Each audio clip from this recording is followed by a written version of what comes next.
Okay, welcome to the latest episode. My name is Kevin Hogan. I'm editor-at-large for eSchool News, and with me today is Henry Thiele. Henry is superintendent for the Community High School District 99 in Downers Grove, Illinois, which is in suburban Chicago. Hank, great to see you. Wish it was face-to-face at a COSN or a TCEA, but I guess this is better than nothing, right? Yeah, well, it's good to have opportunities to see people, even though we're so far apart in many ways. Thanks for having me. Absolutely. And as we were mentioning before we started recording, we've had many of these conversations over the years at danger of dating ourselves. I believe we might have even talked about how these newfangled iPhones would work in school, right? Yeah, was Google going to be a thing that caught on and stuck? Yeah. Exactly. Never in those conversations can I recall us talking about responding to a global pandemic, however. Yeah, I think the closest that I ever came to this was the conversations that tech directors were having. That's when I was a tech director. We're having following Katrina. And a lot of the educators in that area talking about disaster recovery and management and what that looked like and how school systems needed to be prepared to respond to those unforeseen incidents. And I do remember conversations after that in my own district talking about every kind of possible disaster or problem that could happen, whether that be a natural disaster like a tornado or a hurricane or fires. My last school district was right next to O'Hare Airport, so we talked about a plane crash either near the building or even on top of the building. And in those conversations, we did talk about a pandemic of sorts. Okay. And, would we be able to run payroll if everybody had to work from home and those kinds of things? And could we build technology systems that would support those kinds of things? And it wasn't until a few months into the current pandemic that I was like, hey, I remember having conversations about stuff like this. It Yeah. was very different because it was tech related. It wasn't school leadership Right. related. Right. But it was a little comforting to know that, okay, at least somewhere in the back of my brain, we had talked about this. It was in the wheelhouse there somewhere. Yeah, a little bit. There was at least a spark there Yeah. of thoughts around mitigating a disaster like this. Yeah. Well, let's talk about where your state of play is right now. Talk a little bit about your district. Now that the vaccine is here, I want to talk about how things are going forward. But if you think there are important things that you learned in the initial responses, just give us a general sense of where you see your district at this point. Yeah, it has been an interesting journey in trying to lead as information is evolving and unfolding, and how that flow of information impacts your decision making, and really what your fundamental beliefs are built upon, and how that then emerges as programs or the actual outcomes for students. Very rarely as a school leader do you see things happening in real time.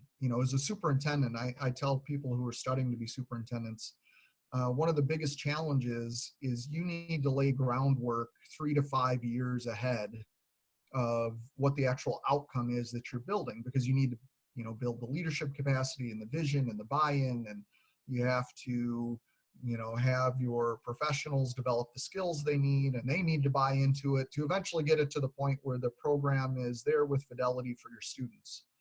In this, sometimes we're building in 3 days programs that we would have spent 3 years building in the past. These just massive seismic organizational changes, and you're pulling on resources and pushing people so quickly at just an uncomfortable rate that you just have to, because you're responding to, well, this new information or these new guidelines, or, oh, we tried this and that didn't work, and what do we do next? How do we recover from that?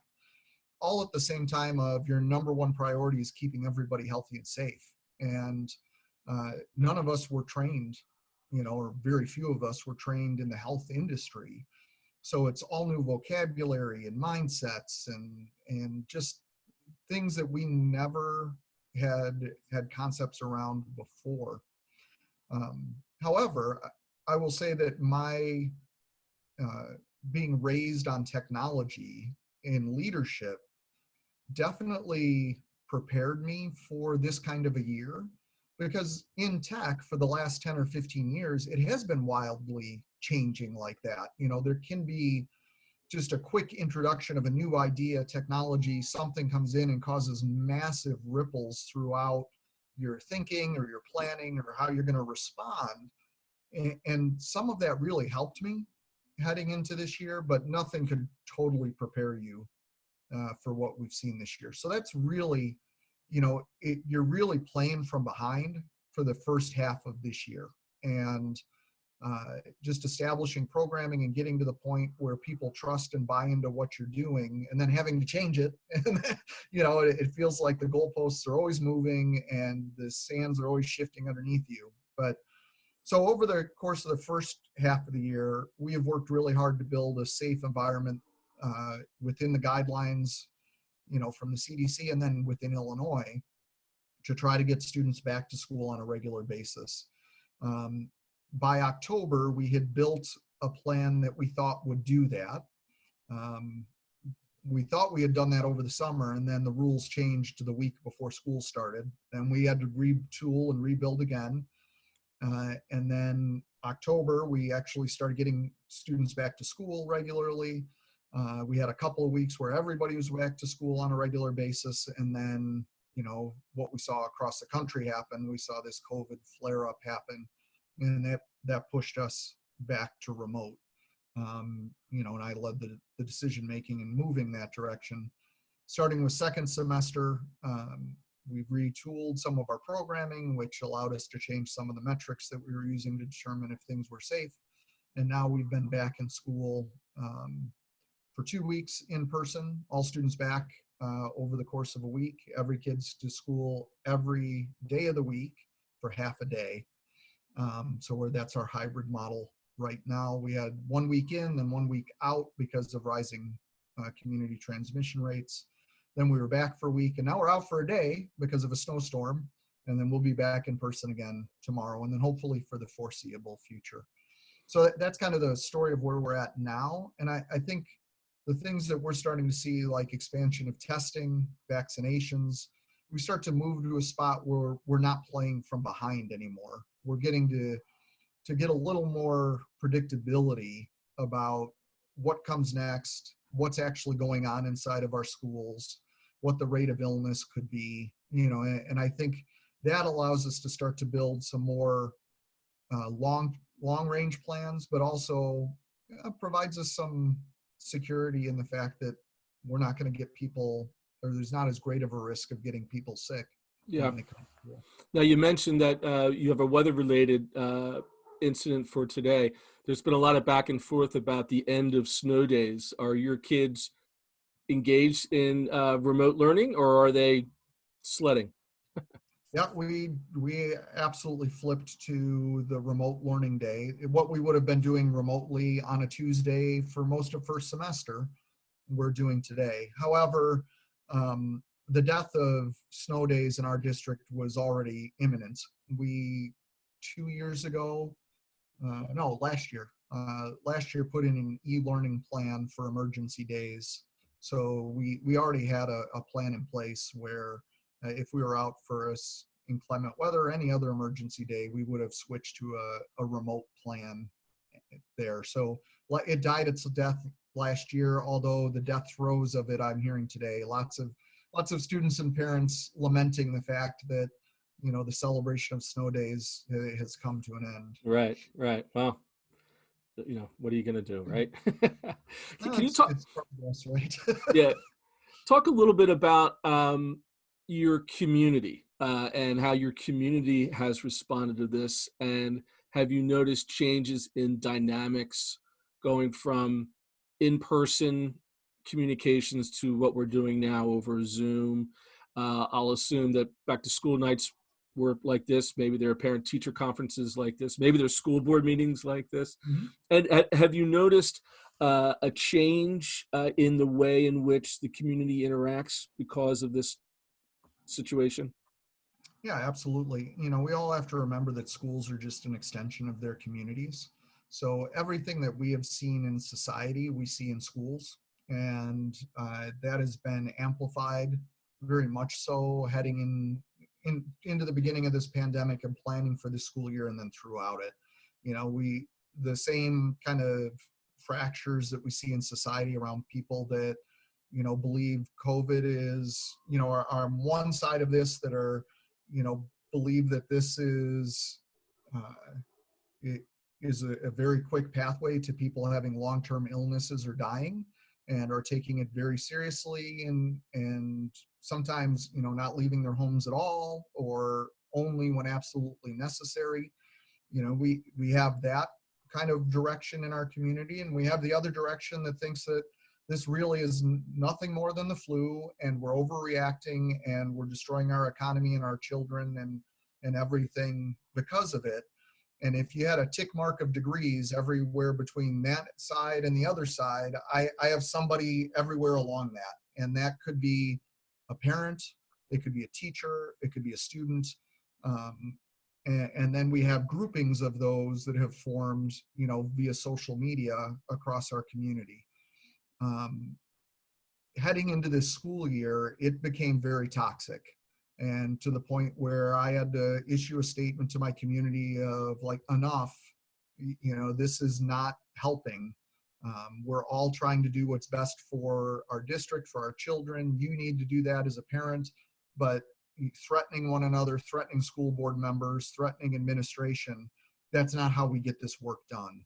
And I think, I know you want to start focusing on moving forward. I think one of our biggest challenges as school systems, as society, is how do we heal from those fractures that have occurred over the course of the time. And when you layer inside of that, we have had racial strife that has caused fractures. We have had political strife that have caused other fractures.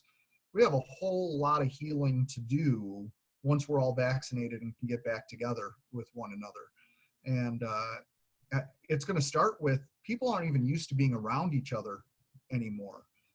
I feel it when I watch television. You go watch an old movie, and you're like, get away from each other. You're too close. Where's your mask?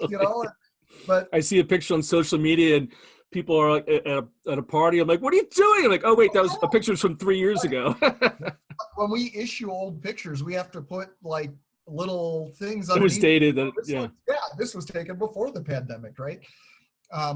But there's going to be a time period here where like people are going to have to get used to being around one another again and actually conversing with a full body experience, rather than just talking heads.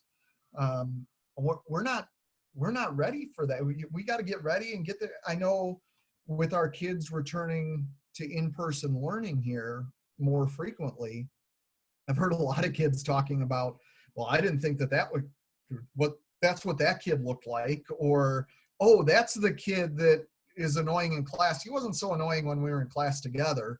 It's just interesting to see these dynamics and relationships that are going to have to change.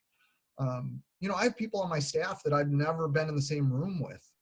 We hired them this year, and I've never been in the same room with them.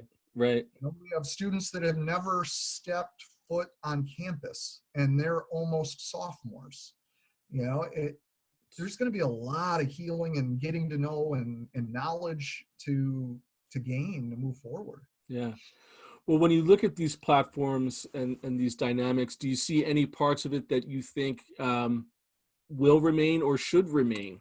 Are there any sort of advantages to having this kind of weird, distant, and yet intimate conversation? I know as a parent, I've never spoken more with my children's teachers one-to-one than I have over the past year, just because we're able to do it this way instead of having to, get in line at the guidance counselor's office or whatever. Talk a little bit about how you see maybe some of this stuff sticking around. Yeah, I think there's going to definitely be some holdovers.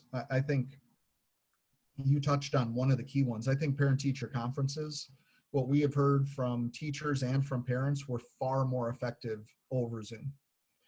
Parents didn't have to rush out of work. They could do it, whether they were at home or at work still. They could hop on for a quick session. If they couldn't get in that night, they could just schedule a different 5-minute chunk sometime in the next couple of weeks and drop in and get to know the teacher and get their questions answered. And it worked really effectively, especially in, we have high schools, between 2,200 and 2,700 students. Just parking and getting in the building on parent-teacher conference night is a challenge. Right. And this, everybody could do it from home. I heard a lot of times where teachers and parents were interacting, and then they get to a point where they call the student into the room and be like, wait a second, this is like, you got to square this up, because like teacher and I are not on the same page. Yeah. And you're the factor in here that's messing this up. Let's talk. Yeah. And so I think that's one that has potential for sticking around. IEP meetings. We are hearing a lot that from a lot of folks that IEP meetings are far more effective, because you need to pull these wide variety of team members together to have an effective IEP meeting. Parents don't have to leave work to get there. You can get more people in the room because schedules are easier to work out. And I'm hearing a lot of good things about virtual IEP meetings. Okay. I think those will stick around. I think opportunities for teachers, schools, students to share their stories. I think you're going to see a lot more of that, where in a 30-minute or a 20-minute, like stop in and hear about what this student's doing, the school is doing, this person is doing, like what we're doing in this podcast.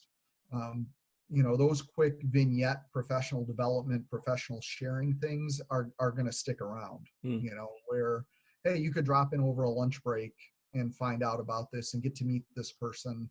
And there's no travel, there's no, filing into a room or those kinds of things. And you can get what you needed and be on your way. And then finally, one of the things that we have done a great deal of in our district are webinars, where it's, I call them Ask Me Anythings. I do it with my staff once a month. I have one tomorrow, and I do it with my community once a month as well, where I do a little short presentation. Here's what's going on in the district, and then ask me anything. What questions you have out there. I'm here, and I'm happy to answer your questions. If I did a community meeting and I had 10 people show up to it, that would be a great turnout. My Ask Me Anythings, it's not uncommon to have between 50 and 100 people in one of those sessions, and then we record them and people can go watch them later. So my reach on those could be 1,000 to 2,000 people, where before I didn't have that kind of reach. And my principals are doing the same kind of thing in their building. And I think those are going to stick around. Somebody can get home, get dinner on the table and sit down and have a conversation with the principal, or I do mine during the lunch hour. So you can, take a break from work and just have your lunch and dial in and see what's going on in your district, or watch it later. Yeah. I think that there's some honesty and transparency that happens in that, because it's all live, and I'm either going to answer the question or I'm not, right? Right. And you're going to, I've got to be ready to answer whatever questions my community has, and they're going to see who I really am and what my demeanor is. And, that's either going to build trust or it's going to erode trust. But the people I serve get to see who actually is doing the work. Right. So I think those are some examples that'll stick. What we are really learning, though, is that building relationships this way sucks. It is terrible. And we're hearing that from our kids, building relationships between one another, with their teachers, that in-person time is for building relationships. And we can probably spend a little more time in our classrooms focusing on getting to know one another and building relationships with one another, and then kind of push outside of that space some of this stuff, the one-on-one help, the quick check-ins, the office hour kind of stuff. And then let's not worry about some of this stuff when we're in person, because the relationship piece is far more important and difficult to build. We should be dedicating more of that in-person time to that. So, I mean, that brings me back to conversations again, dating ourselves, when you talk about the flipped classroom, right?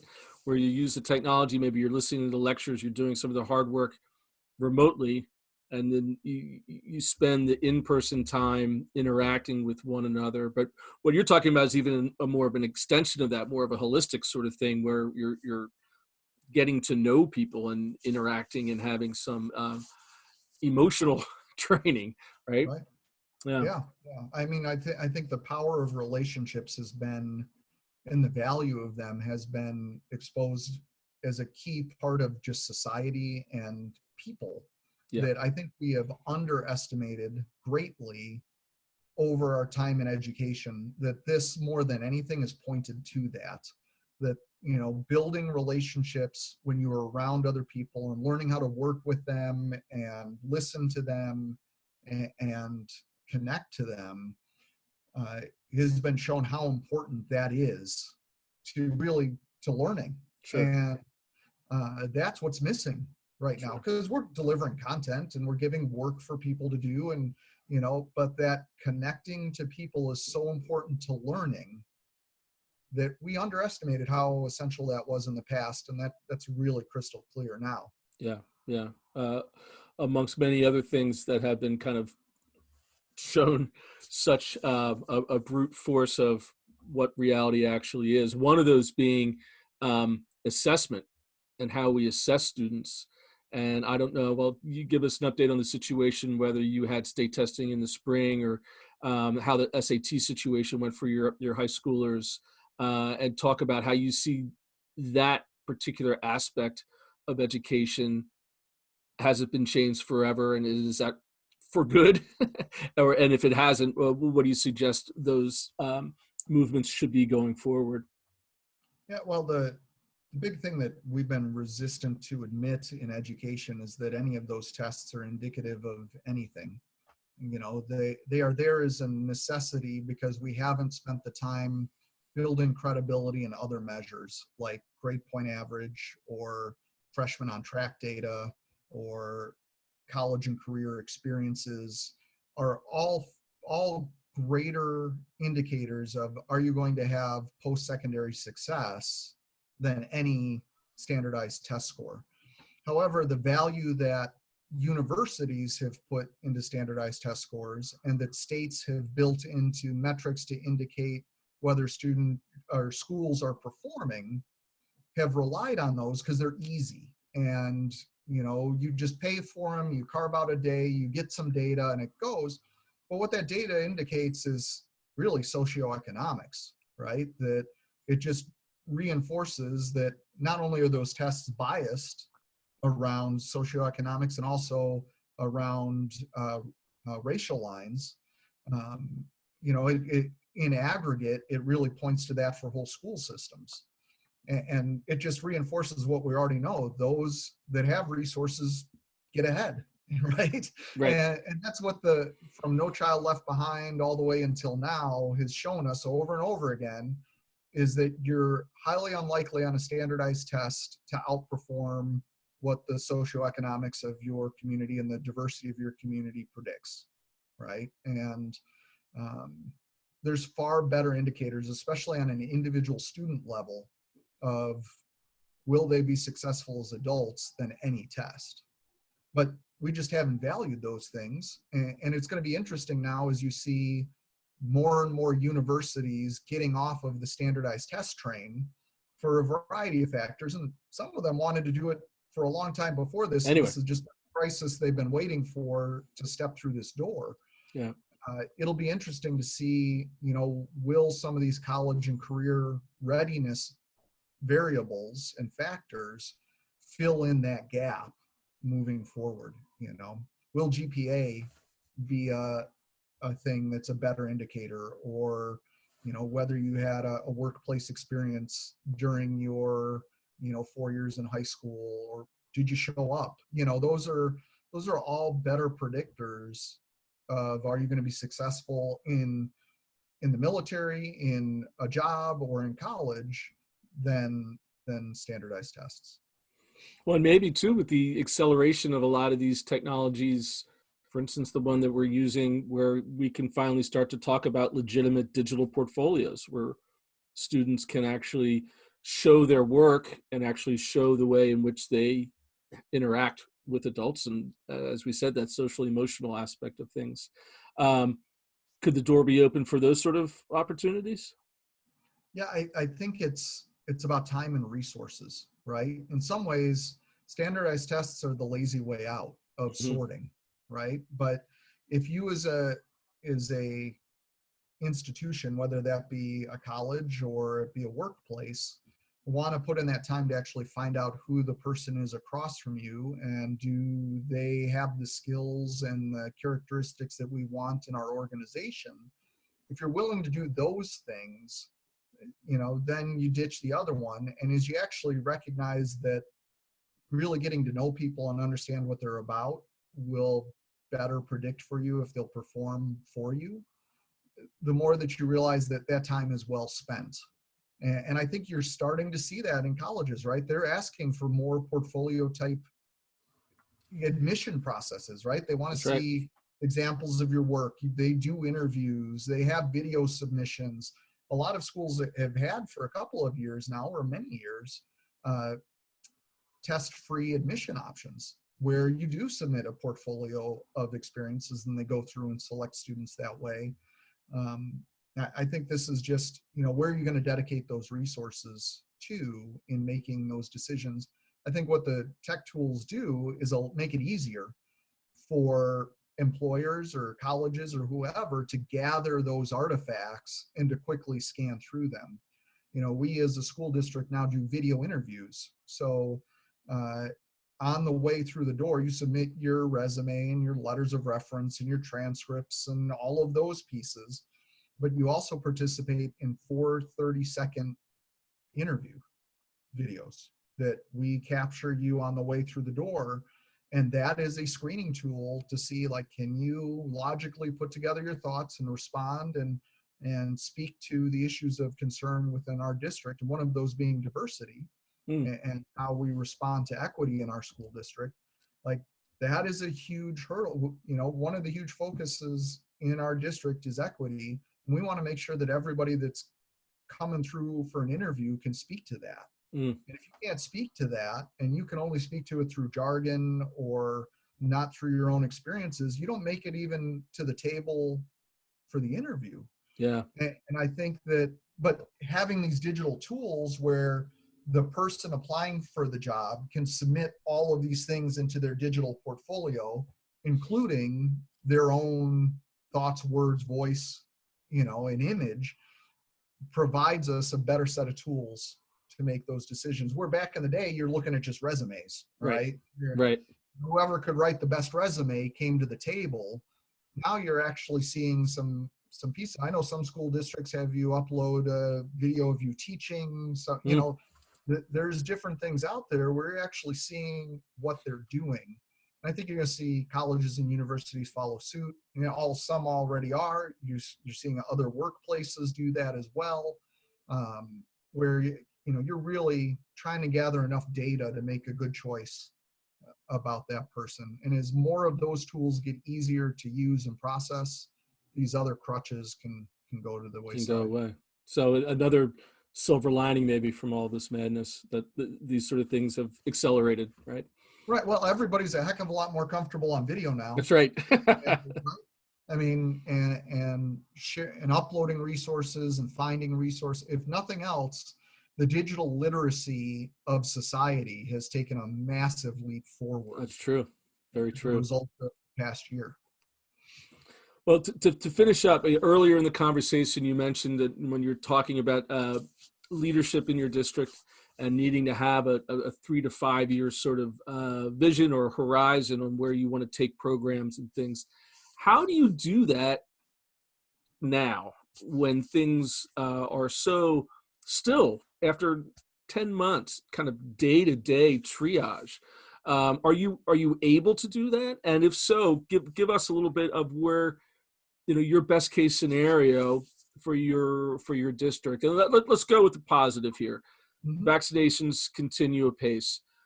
The fall is as normal as you can find the fall to be? Give us a little bit of a vision for your district, and maybe some suggestions for other folks who are trying to put that together for their own districts. Yeah, we've started talking as a leadership team, concept that I raised earlier in the conversation of how do we heal everybody as we come back, and Yeah. what does that look like? And starting that by having just check-in conversations with people and building some of those skills amongst our leadership team of just sitting across from somebody and checking in on them and understanding where they're at, where they've been, kind of where they're looking to go, because that's what we're going to need to do with each student as they come back through the door to be in school for a full day.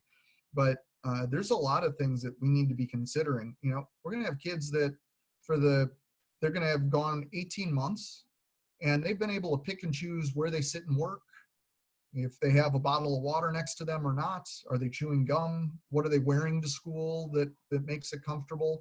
You know, and kids have been learning in pajamas for 18 months. It's kind of hard to say what a dress code might need to be when they return. I mean, there's a lot of things to think about how how those 18 months leading up to a return next fall is impacted how people think about how the world operates and how it works, and what some of the barriers and boundaries that we traditionally have built within schools, you know, what does that mean now? You know, and you know, the pace at which kids work and how that, we've got to factor all of that in. And I think coming back in the fall is going to be reestablishing norms and expectations and why we do things within schools. And some of it's going to be, there's a whole bunch of work we were doing before this hit, and it's just going to be getting that stuff back up and going for our long-term work. Some of that will go by the wayside because we realize, well, we thought that was important. It's really not that important anymore, you know. And then there's going to be whole things that change that we're going to have to grapple with. You know, what do we do with the students and the parents that tell us, hey, my child did better remotely. Like, I don't want them ever to be back in the school again.